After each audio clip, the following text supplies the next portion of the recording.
अदब नाज़रीन, मैं सनम एजाज और आप देख रहे हैं स्पेशल रिपोर्ट हालात और वाक़ात पर। हमारी पहली नज़र और हालात और वाक़ात में पहली खबर, पहली नज़र अच्छी खबर। और अच्छी खबर 16 जनवरी से वैक्सीन लगाए जाने का प्रोग्राम। मुल्क में लगभग 30 करोड़ की आबादी को पहली फेज़ में वैक्सीन लगाया जाएगा। कोविड के ख़िलाफ़ तैयार की गई इस वैक्सीन की शुरुआत 16 जनवरी से की जाएंगी। और उसी हवाले से आज पहली खपत वैक्सीन की जम्मू कश्मीर भी पहुंची और जम्मू कश्मीर में इंतज़ामिया ने इस वैक्सीन को रिसीव करने के लिए बाज़ाब्ता तौर पे अब 16 जनवरी से लगाने का प्रोग्राम भी शुरू किया है।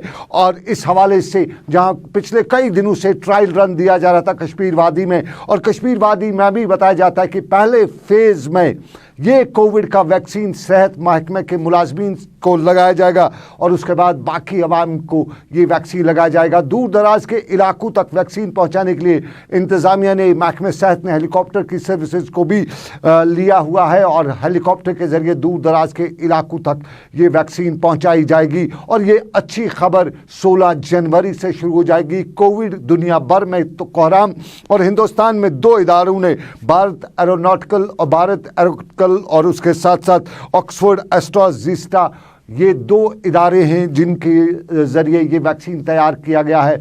और इसी वैक्सीन को अब अवाम के नाम वक़्फ़ किया जा चुका है। 16 जनवरी से बाज़ाब्ता तौर पे अच्छी खबर शुरू की जा रही है। लेकिन अच्छी खबर एक और भी है। बड़ा हादसा टला है श्रीनगर के हवाई अड्डे पे। श्रीनगर के हवाई अड्डे से इंडिगो की फ़्लाइट दिल्ली के लिए निकल पड़ी थी।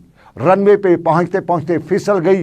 वो अच्छी रही बात कि बर्फ़ थी और बर्फ़ में ये जहाज़ जो है जा बदसा और यूं मुसाफिरों की जान बची। एक बड़ा हादसा टला है और इस सर्विस को फ़िलहाल रोका गया है।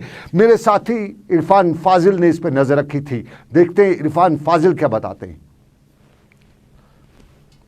वादी कश्मीर का इंटरनेशनल एयरपोर्ट, और इंटरनेशनल एयरपोर्ट पर बात करें तो इस वक्त की बड़ी खबर यही आ रही है कि ग्राउंड जीरो से पता चला है कि इंडिगो जहाज जो कि श्रीनगर से दिल्ली 6E225 फ्लाइट नंबर जो कि श्रीनगर से दिल्ली जा रहा था, जो ही ये जहाज टेक ऑफ की तरफ चला तो रनवे पर इस जहाज की फिसलन दिखाई दी और फिसलन के कारण की वजह से जहाज स्किड कर गया और साथ ही साथ जहाज जो है वो बर्फीले पहाड़ के साथ टकरा गया है, जिसमें यह बताया जा रहा है कि अभी पैसेंजर्स सेफ है मगर साथ ही साथ जहाज को नुकसान भी हुआ है। जिस तरीके से रात भर कोहरा और साथ ही साथ माइनस का पारा रहा तो कह सकते हैं रनवे पर कोई ना कोई खामी जरूर रही होगी, जिसकी वजह से जहाज का टायर फिसल के जी हाँ पहाड़ के साथ टकरा गया, जो कि बर्फीला पहाड़ है। अब जहाज में जितने भी पैसेंजर्स थे उन पैसेंजर्स को रोका गया है और फ्लाइट इस वक्त रनवे पर रुकी हुई है। और साथ ही साथ जितने भी पैसेंजर्स हैं वो काफ़ी ज़्यादा डरे हुए थे। और मगर इस वक्त की खबर यही है कि जहाज़ का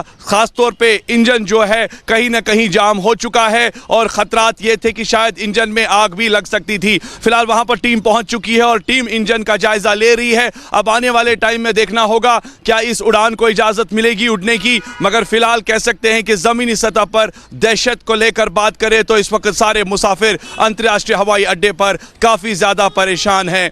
with video journalist Abid Qadir के साथ Saeed Irfan Fazil, international airport ground zero Kashmir.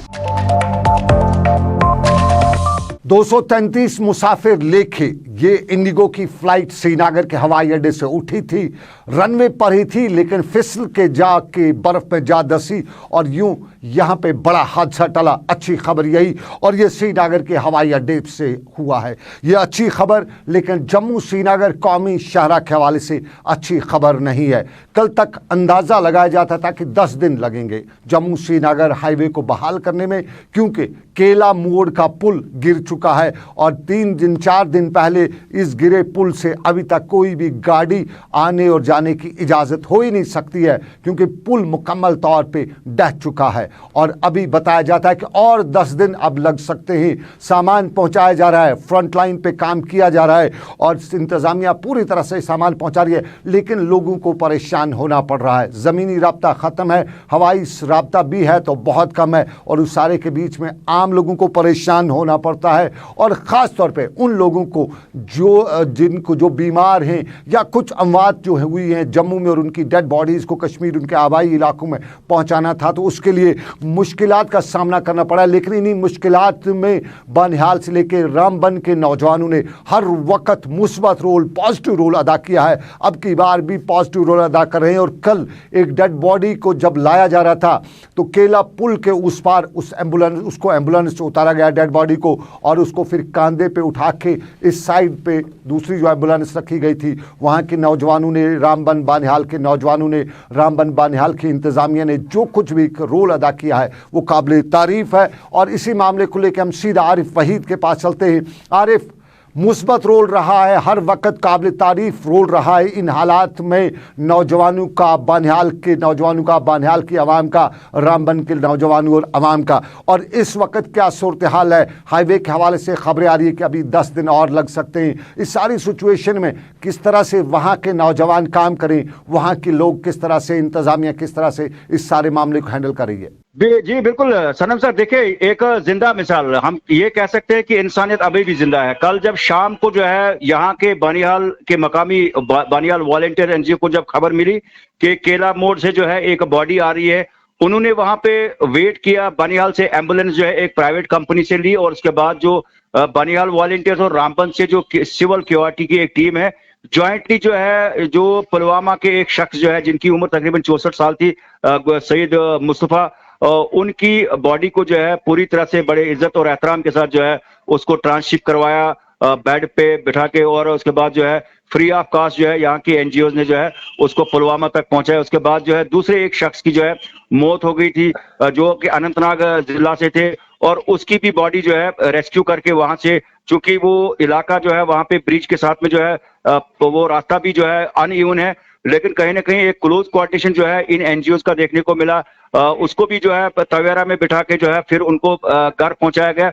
और उसके बाद एक अस्थमा पेशेंट, उसको भी जो है वहां से जो है उनने कैरी किया। यानी ये एक बड़ा अच्छा इंसानियत की जिंदा मिसाल जो है बानिहाल वॉलंटियर्स और जो सिविल सिक्योरिटी रामसू, यानी जितनी भी एनजीओ है वो इस वक्त राहत का काम जो है एडमिनिस्ट्रेशन के साथ पूरा उनको हाथ बटा रहे हैं।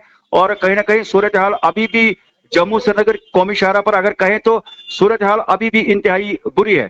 देखिए बिल्कुल सूरत हाल बुरी है, और आपने ये भी बताया और आप शायद ये भी जानते होंगे कि इंतजामिया बता रही है अभी 10 से 15 दिन और लगेंगे।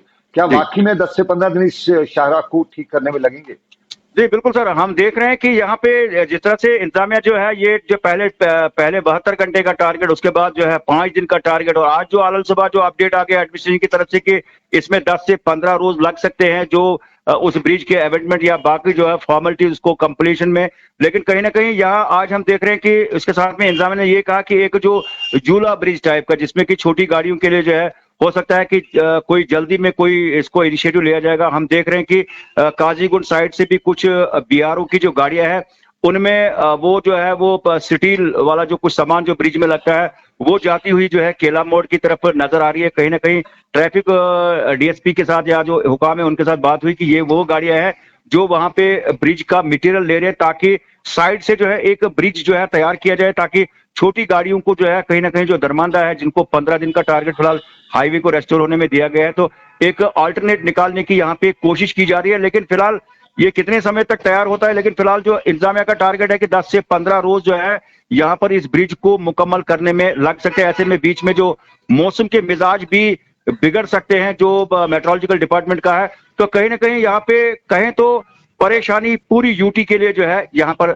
इस वक्त देखने को मिल रही है। बिल्कुल बिल्कुल परेशानी बहुत ज्यादा है, लेकिन फिलहाल जानना चाहेंगे कुछ मुसाफिर फंसे तो नहीं है, कुछ लोग आने जाने की कोशिश तो नहीं कर रहे, क्या सिचुएशन है इस वक्त? मुसाफिर अगर फंसे तो उनको निकाला जा चुका है या अभी नहीं है? सिचुएशन क्या है इस वक्त? जी बिल्कुल सर, जो पिछले कई रोज से वादी कश्मीर से जो कुछ लोग थे, चूंकि चिलई कलान बहुत ज्यादा मतलब अपने शबाब पर है, वादी में तो ज्यादा ही इस ठंड का असर देखने को मिल रहा है, तो कुछ लोग जो है 1 महीना के लिए 1.5 महीना के लिए जो जम्मू जाने की कोशिश में होते हैं, जो पिछले 2-3 रोज से हम देख रहे हैं जिनको पर्सनल गाड़ियां हैं, उन्होंने एक दिन वेट किया कि शायद हो सकता है कौमी शहरा रेस्टोर हो जाए, लेकिन जब उन्हें फिर यहाँ पे इंतजामिया की तरफ जो डायरेक्शन दी गई तो उसके बाद उन्हें गाड़ियां वापस ही टुवर्ड्स कश्मीर जो है वो ले गए। और जो कुछ जम्मू जाना चाहते हैं, जो यहाँ से कुछ लोग हैं, कुछ दिल्ली के कुछ पैसेंजर्स हैं, उनके साथ जो मेरी बात हुई वो तो मजबूर है कि उनको बानिहाल में ही अपनी गाड़ियां पार्किंग करनी पड़ रही है, क्योंकि वो बिना गाड़ी के अपने जो उनकी पर्सनल गाड़ियां जा नहीं सकते हैं। तो वो कहीं ना कहीं अभी रुके हुए हैं, वो इंतजार कर रहे हैं कि कब ये केला मोड़ में कोई अल्टरनेट निकाला जाएगा और उसके बाद वो अपने बिल्कुल वही वही हमारे पास कुछ खबरें ये भी आ रही हैं कि कुछ लोग पैदल पहुंचते हैं, रामबन से केला मोड़ तक पहुंचते हैं, फिर वहां से पैदल सफर करते हैं और पुल के उस तरफ से उन्हें ट्रांसपोर्ट मिल जाता है। क्या ऐसा कुछ है उधर पुल के उस तरफ या इस तरफ कहीं ट्रांसपोर्ट अवेलेबिलिटी है लोगों के लिए जो उनकी मजबूरी हो?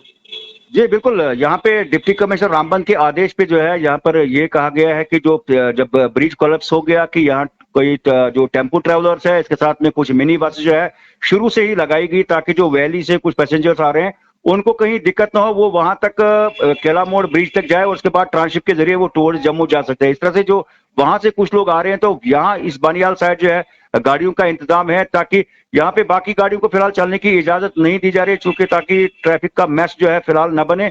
और आज की डेट में जो ब्रिज का जो सामान लिया जा रहा है उस साइड में एक सेफ पैसेज देने की कोशिश की जा रही है, लेकिन ओवरऑल अगर देखें तो सूरत हाल साल 1947 जैसी जो है इस वक्त कौमी शाहरा पे, जहां पे ट्रेन भी बंद है, लोग कल की डेट में भी जो है उनने हंगामा किया कि कम से कम अगर इंतजामिया लोगों के लिए कुछ राहत का काम देना चाहती है तो एक ऑल्टरनेट है इस वक्त सरकार के पास। जो जम्मू से कुछ ऐसे लोग आ रहे हैं जिनके पास पैसा उतना ज्यादा नहीं है, वो 20 रुपए के यूज में जो है वैली के मुख्तलिफ इलाकों में जा सकते हैं, लेकिन ऐसे में रेल हुकाम का मानना है कि उनकी तरफ से कोई दिक्कत नहीं है, लेकिन जो यूटी की जो एडमिनिस्ट्रेशन है उनको फैसला लेना है। अगर वो हरी झंडी दिखाते हैं तो बानिहाल बारामूला ट्रेन सर्विस भी चल सकती है। इंतजामिया के ऊपर जो है एक बर्डन थोड़ा सा जरूर कम हो सकता है, रिलीफ महसूस कर सकते हैं।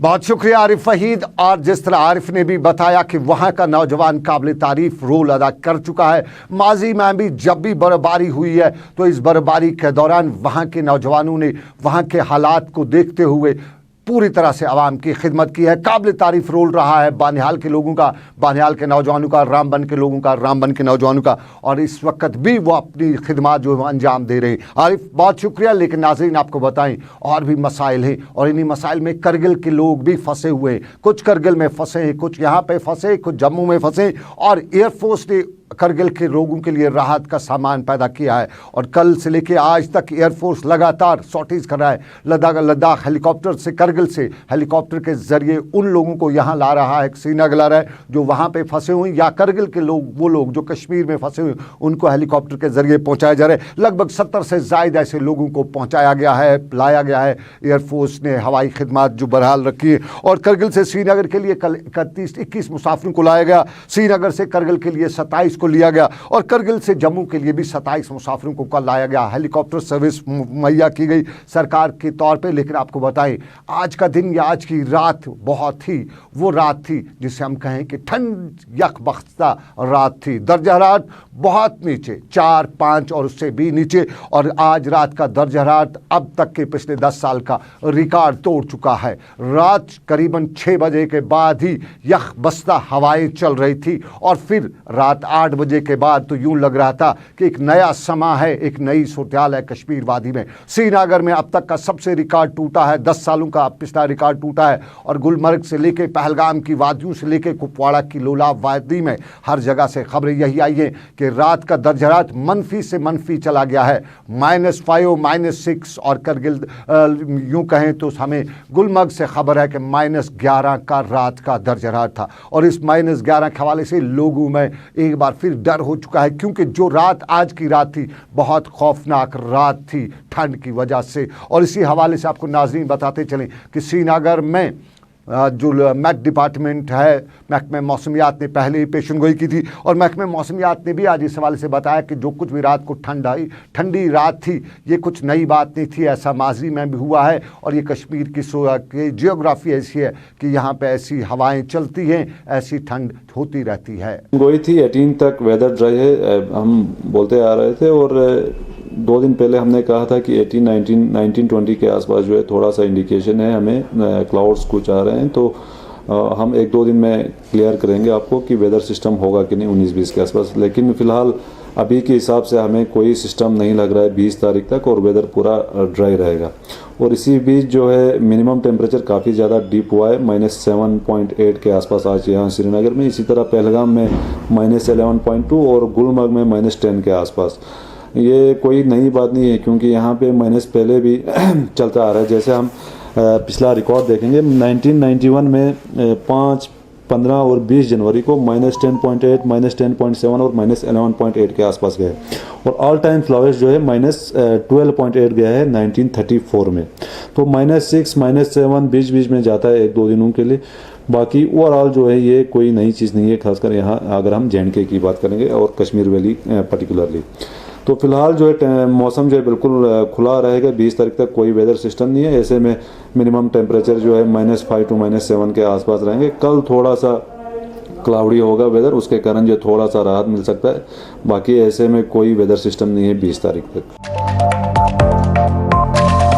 ये रात की वो कड़ाके की ठंड और वो हड्डियां कड़कड़ाने वाली ठंड, और इस ठंड का अंदाज़ा नहीं बल्कि असर दिन को भी रहता है। हाथ बाहर निकाला तो यूँ लगता है कि हाथ जैसे है ही नहीं, इतनी कड़ाके की ठंड इस वक्त वादी कश्मीर में चल रही है। और फिर इस कड़ाके की ठंड में हमें पिछले दिनों आपको नाज़रीन बताया था, 2 दिन पहले हमने आपको बताया था कि हार्ट अटैक के केसेस कश्मीर में बढ़ना शुरू हो चुके हैं। यूजुअली इंसान की मौत हार्ट के बैठने से, दिल के बैठने से होते हैं, लेकिन हार्ट अटैक के केसेस और नौजवानों में, और इससे सबके रोंगटे खड़े हैं। कल दिन में ही श्रीनगर के सनत नगर के इलाके में एक 20 साल नौजवान की मौत भी वाक़ हुई है। उस हवाले से भी कुछ लोगों ने बताया कि हार्ट अटैक है और एहतियात आपको ज़रूरी है। अपने बच्चों को गर्म रखिएगा इस ठंड में। डॉक्टरों ने बताया कि ठंड में इससे केसेस ज़्यादा होते हैं, और ख़ास तौर पे आपको ये ज़रूर अब जानना चाहिए कि अगर आपके आसपास में आसार किसी को लगते हैं कि उसको हार्ट अटैक आ सकता है, और हार्ट अटैक के आसार सीधे से सिंपल से पसीना ज़्यादा आ रहा हो, कपी हो, और उसके साथ साथ अपना आप उसको वो लगता हो कि वो गिरने वाला है, अनकॉन्शियस होने वाला है, तो हो सकता है वो हार्ट अटैक है। तो उसके लिए आपको ज़रूरी है कि आप जान लें कि हार्ट अटैक अगर किसी को आ रहा है तो आप उसको फौरी फर्स्ट एड दें, क्योंकि हार्ट अटैक का मामला कुछ सेकंड्स का मामला होता है, और इन सेकंड्स में आप उसको फौरी तौर पे मदद करें। और मदद करते हुए सबसे पहला यही है कि आप उसकी छाती को, सीने को, क्योंकि हार्ट लेफ्ट साइड में होता है, बाएं साइड में होता है, तो आप उस एरिया को थोड़ा दबाएं, प्रेशर करें, रगड़ करें, उसके हार्ट को एक्टिवेट करें। और उसके साथ साथ ज़रूरी है कि अगर आपको लगे वो अनकॉन्शियस हो गया है तो उसको मुंह से अपने हवा दे, फुल उसके मुंह से मुंह लगाएं और उसको फुल हवा दे। ये मत डरें कोविड है कुछ है, ये उस चीज़ का ख्याल नहीं करें, बल्कि ज़रूरी है कि आप उसको मुंह के ज़रिए हवा दें ताकि उसकी सांस को बहाल कर सकें, और उसके बाद फौरी उसको अस्पताल पहुंचाएं, डॉक्टर्स के पास पहुंचाएं, क्योंकि हार्ट अटैक के मामले अब कश्मीर में बढ़ते जा रहे हैं। और पिछले कई दिनों से बताया जाता है कि 1 दर्जन से ज़ायद लोगों की हार्ट अटैक के ज़रिए मौत हुई है। तो इसमें आपको भी एहतियात रखने की ज़रूरत है। लेकिन कहा जाता है कि साउथ कश्मीर में कैजुअल डेली वेजर्स भी परेशान हैं, और परेशानी की वजह से दर्द दिल में भी मुब्तला हो रहे हैं, क्योंकि साफ जाहिर है टेंशन होगा तो उस टेंशन में ये हार्ट अटैक के केस होते रहते हैं। और साउथ कश्मीर के अनंतनाग में वाइल्ड लाइफ महकमे के मुलाजमीन भी परेशान, और परेशानी को लेकर रात के वक्त उन्होंने मुजाहरा किया, वाइल्ड लाइफ वार्डन के खिलाफ मुजाहरा किया। मामला वही था कि किधर कोई इधर करता है, कोई इधर करता है, कोई इधर उधर करते करते यहाँ लोगों को परेशान किया जाता है। बहुत ही शुक्रगुजार हूँ कि इस वक्त इस सर्दी के मौसम में इस वक्त रात भर आप यहाँ पर आ गए हमारे लिए। मसला ये है सर कि हम 450 लड़के हैं इस डिवीज़न में कैजुअल लेबर, और इन्होंने पिक एंड चूज़ करके 16 लड़कों में इन्होंने लगभग 22 लड़कों में इन्होंने तकसीम किया है 80-80 हज़ार रुपया। इससे पहले भी इन्होंने मार्च में ऐसे ही एक मसला किया कि 3 लड़कों में तकसीम किया 80,000 रुपया और फिर वापस ले लिए। मुझे यह तो समझ नहीं आता, यहाँ तो वाइल्ड लाइफ वार्डन जो हमारा है उसको तो तनख्वाह की कमी है, वो गरीबों का खून भी चूस रहा है इस वक्त। अब आज लगभग 1 साल के बाद आज आ गए पैसे, तो इन्होंने पिक एंड चूज करके आज 16 लड़कों में तकसीम किया या 22 लड़कों में तकसीम किया, क्योंकि इससे पहले भी हमने एक ऐसे ही शोर उठाया था, तो फिर चीफ वाइल्ड लाइफ वार्डन ने एक कमेटी बिठाई थी और उस कमेटी का भी रिपोर्ट 1 साल के बाद नहीं आया। और आज हमारे साथ हम ये चाहते हैं कि जिस तरह इन्होंने 80,000 रुपया इन लड़कों को डाला, इसी तरह हमको भी डालेंगे, क्योंकि हम 24 घंटे ड्यूटी देने वाले लड़के हैं। हम इस वक्त इस बर्फ के मौसम में भी यहाँ पर आ गए, क्योंकि हमारे साथ नाइंसाफी हुई है। हमारे छोटे छोटे बच्चे हैं वो स्कूल से भी निकाले गए। हमने 20-25 साल इस डिपार्टमेंट में खिदमत। चलिए, अनंतनाग में वाइल्ड लाइफ महकमे के मुलाजमीन परेशान रात के वक्त नारेबाजी कर रहे थे, लेकिन आपको नाज़रीन बताते चलें कि और भी लोग परेशान हैं। श्रीनगर की नुंद्रिश कॉलोनी बिमना के लोग भी परेशान हैं। 10 दिन पहले बकौली उनका बिजली का ट्रांसफार्मर जल चुका है और 10 दिन होने के बाद भी वो बिजली का ट्रांसफार्मर वहाँ पर रेस्टोर नहीं किया जा चुका है और जिसकी वजह से लोग काफ़ी परेशान हैं। और आपको ये भी बताते चले, आज इस रात की कड़ाके की ठंड के दौरान श्रीनगर के मुख्तलिफ इलाकों में रात 8 बजे बिजली चली गई, सुबह 8 बजे तक नहीं आई और ये बिजली जो रात को आज ज़रूरत थी वो ना आने से लोगों को बहुत ज़्यादा परेशानी होनी पड़ी। सुबह अक्सर लोगों ने मुंह भी नहीं धोया क्योंकि ठंडा पानी यखवस्ता पानी में से कैसे मुंह धोया जा सकते। लेकिन और भी परेशानियां हैं। एक परेशानी क्वायरीज़ को लेके है। क्वायरीज़ मतलब कान खनी, जो यहाँ काने हैं उनके हवाले से, और जो पत्थर रेत बाजरी निकाले वाले लोग थे उनको भी परेशानी है। और यही परेशानी सदरकोट बाला के लोगों के लिए भी है। सदरकोट बाला इस माइनिंग के हवाले से काफ़ी मशहूर है। वहाँ के पत्थर चाहे वो हमाम में इस्तेमाल हूँ या बाकी जगहों पे मकान में इस्तेमाल हूँ, काफ़ी जाने और माने जाते थे। लेकिन वहाँ के लोग कहते हैं कि पिछले 1 साल से ये कान वहाँ पे बंद, उनकी जो कानें हैं वहाँ पे बंद की गई हैं। रोज़ी रोटी का उनका वसीला था, उनकी रोज़ी रोटी छीनी गई है और आज इसी रोज़ी रोटी के वसीले को लेकर वो नारेबाजी करते हुए सरकार तक की बात पहुँचाना चाहते थे कि यह कान कनी है, कुदरत का वह ज़रिया है, वसाइल कुदरत के हैं और इन्हीं वसाइल से उन्हें रोज़ी रोटी कमाने से रोका जा रहा है। हमारा रोज़गार हमसे छीना जा रहा है। ये पूरी सदरकोट की बस्ती इस चीज़ पे डिपेंड है। अगर हम इस गाँव में देखेंगे, यहाँ पे 1% भी हमें मुलाजिम नहीं मिलेंगे आपको। ये गाँव बड़ा गरीब गाँव है। हम दिन में काम करते हैं, शाम को खाते हैं। We are all here hand to mouth. तो ये इसको बैन की गई तो मुझे डर लग रहा है हमारे बच्चे भूखे मरेंगे। तो हमने इस स्टूडेंट क्योरी के जो हम सारे बंदे इस पे काम कर रहे थे, हमने बैंक से फाइनेंस भी लिया था, हमने ट्रांसपोर्ट अपना बनाया था। तो उसकी वजह से हमें ये डर लग रहा है कि हमारी गाड़ियाँ भी ना ज़ब्त हो जाए कि बैंक हमें ये डर लग रहा है कि हमारे ट्रांसपोर्ट को अब बैंक ना ले जाए वापस। तो हम इसलिए प्रोटेस्ट कर रहे हैं क्योंकि हमें अपना रोज़गार, हम हक मांग रहे हैं, अपना रोज़गार मांग रहे हैं और कुछ नहीं मांग रहे। इस पॉलिसी से 50,000 से ज़्यादा लोग बेरोज़गार हो जाएंगे। हमारे कश्मीर में ऑलरेडी ये प्रॉब्लम है कि यहाँ पे ऑलरेडी बेरोज़गारी है। जो यहाँ पे नौजवान है, पढ़े लिखे हैं, I am already educated youth, मैं भी पीजी डिग्री होल्डर हूँ। तो यहाँ पे जो जितने भी नौजवान हैं उन्होंने डिग्रियाँ की हैं और यही काम कर रहे हैं। जाएगी मजदूरी छीनी जाएगी तो हम क्या करेंगे? हम अपने बच्चों को कैसे पढ़ाएंगे? और चलिए नाज़रीन, ये कुदरती वसाइल की बात, लेकिन मुल्क के किसान वसाइल को लेकर परेशान तो थे। दिल्ली की बॉर्डर पर भी पहुंचे, कल सुप्रीम कोर्ट से उन्हें राहत भी मिली, लेकिन कश्मीर की बारामूला की फ्रूट मंडी में भी लोग उनके हिमायत में निकले हुए थे और आज भी उन किसानों ने नारेबाजी की, मुजाहरा किया और मुजाहरा करने के दौरान 2 मामलात उठाए। एक मामला दिल्ली के किसानों की हम के साथ यकजुहती का इज़हार और उसके साथ साथ जम्मू श्रीनगर हाईवे पर भी मामला उठाते हुए बताया कि हमारे यहाँ मुतबादिल रास्ते भी हैं, उन मुतबादिल रास्तों को खोलने की ज़रूरत है और ख़ास तौर पर मुग़ल रोड को खोले जाने की ज़रूरत पर जोर देते हुए यहाँ पे बारामूला की फ्रूट मंडी में ताजरान से लेकर दुकानदार और दूसरे लोगों ने बताया कि सरकार को मुस्बत कदम उठाने चाहिए। क्या आप जानते हैं पिछले 2-3 महीने से कंटिन्यूसली जो इन्होंने पार्लियामेंट में जो एक किसान विरोधी लॉ पास किया है उसका जो एजिटेशन चाहे उसका भरपूर हम साथ देते हैं। अभी जो कल सुप्रीम कोर्ट ने इसका स्टे दिया हुआ है वो तो अच्छी बात है, लेकिन जो उन्होंने 4 कमेटी बनाई है, लेकिन वो आज तक अगर आप उन 4 आदमियों का देखें वो इसके फेवर में बात करते थे। इसका मतलब है कहीं ये ऐसा नहीं कि एक धोखा हो रहा है, क्योंकि ये 4 आदमी इसका रिपोर्ट इसका मतलब यही देते जो इससे पहले इन्होंने अखबारों में दिया था। हमारी गवर्नमेंट से यही अपील है कि इस बिल को वापस लिया जाए जो कि फार्मर्स के हक में होगा और हम इसकी पुरजोर मजम्मत करते हैं। एक ऐसा बहुत बड़ा धोखा इनके साथ ऐसा हो रहा है, क्योंकि आप देखें अगर बैकबोन अगर है तो यही फार्मर होता है। हमारी कश्मीर वैली से भी हमारी टीमें वहाँ पर है, पिछले 1.5 महीने से वो भी इस आंदोलन में शरीक हुए हैं और भरपूर हम इस किसान जो ये आंदोलन चला हम उसका भरपूर साथ देते हैं। हमारी जो गाड़ियाँ पिछले 10 दिनों से वहाँ पे डिटेन हैं और जो माल है वहाँ बिल्कुल पड़ा ऐसे ये ठंडी में पड़ा हुआ है माल है, बिल्कुल वो ख़राब हो जाएगा। और अभी जो मैसेज आ रही गवर्नमेंट की तरफ से कि और 10 दिन लग जाएंगे, दैट मीन्स कि 10 दिन के बाद भी पता नहीं कि हमारी गाड़ियों को छोड़ा जाए या ना छोड़ा जाए। इसलिए हम ये अपील करते हैं गवर्नमेंट से कि मुगल रोड जो है इसका मुतबादल है, उससे बर्फ़ हटाया जाए ताकि हमारी गाड़ियाँ जो है वहाँ से पास हो जाए। हमने बहुत बार इसके बारे में प्रोटेस्ट भी किया कि जो ये रोड है हमारे सिर का दर्द बन गया, चूँकि गवर्नमेंट को हमने बार बार यही रिक्वेस्ट की कि जो हमारी फ्रूट गाड़ियाँ हैं उनके लिए मुतबादल जो रोड है मुगल रोड, उसको पर्टिकुलरली इन्हीं के लिए रखा जाए। एक बार फिर हम गुजारिश करते हैं कि अभी जो पोजीशन है पुल वहाँ पे टूटा हुआ है, वो अभी खुद ये बोल रहे हैं कि 10 दिन लग जाएंगे, उसके बाद भी पता नहीं, प्रेडिक्शन है कि 20 तारीख को और बर्फबारी हो जाए। दैट मीन्स कि अभी हमारी को पता नहीं कि हमारी गाड़ियाँ कब पास हो जाए। इसलिए हम गुजारिश करते हैं कि मुगल रोड से बर्फ हटाया जाए और हमारी गाड़ियों को मुगल रोड से थ्रू की।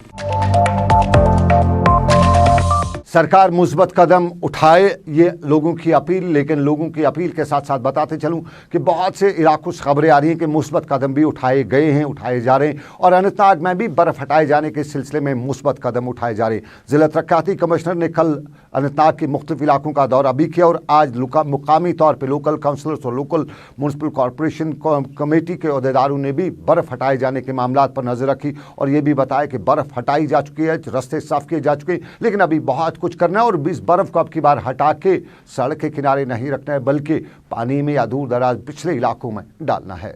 डीसी साहब खुद इस शहर में एक बार नहीं 2 दिन उन्होंने पूरा दौरा पूरे शहर का किया। हर एक हॉस्पिटल में गए, बाय रोड गाड़ियां आपस में रख के पूरे शहर का दौरा किया। टिंग ऑफ स्नो हटाने का जो यहाँ पर टाउन में है। पहले दिन से जो फर्स्ट प्रायोरिटी रही वो रही जो जितने भी मेन रोड्स है उन मेन रोड्स को थ्रू करना। सेकंड प्रायोरिटी में हमने जितने भी लेन्स जहां जहां पर मशीनरी हमारी गई, चाहे जेसीबी गया, हमने हमारे हमारे म्युनिसिपल काउंसिल अनंतनाग में हमारे पास 2 जेसीबी और 2 टिपर है। हमने मशीनरी हायर की क्योंकि हम कमिटेड है लोगों की खिदमत के लिए, लोगों को किसी चीज की दिक्कत ना हो, उसके लिए हमें जितनी भी मशीनरी जरूरत थी वो मशीनरी हमने हायर की। फेज 2 में जहां पर भी लेन्स में हमें जेसीबी चाहिए था, जहां ट्रैक्टर चाहिए था, ट्रैक्टर भी हमने हायर किए और हर एक जगह हमने क्लियरेंस की। कुछ लेन्स है हमारे पास जिन लेन्स में हमारा जितने भी मैन पावर है म्युनिसिपल काउंसिल अनंतनाग का, जितने भी हमारे सफाई कर्मचारी है, वो सारे सफाई कर्मचारी जो है लेन्स में बर्फ हटाने का काम जो है वो चल रहा है। फिर फेज 3 है जो हम खुद आप कर रहे होंगे कि 2 दिन से जब भी पूरे डिस्ट्रिक्ट में स्नो क्लियरेंस हुआ, सारी गाड़ियां शहर में आई, तो हमें 2 दिन पहले से हमें ट्रैफिक जामिंग देखने को मिला और इस चीज को हमने ये जरूरी फिर समझा कि हम ये जो है स्नो इसको लिफ्ट करेंगे। तो ये 2 दिन से नाइट जो है स्नो क्लियरेंस का शुरू है। तो फिलहाल अभी इतना ही स्पेशल रिपोर्ट पे। मुझे मेरे साथी आबिद कादर के साथ दीजिए इजाजत। आप रखिएगा अपना ख्याल। अल्लाह आपका मेरा सबका निगहबान हो। अल्लाह हाफिज।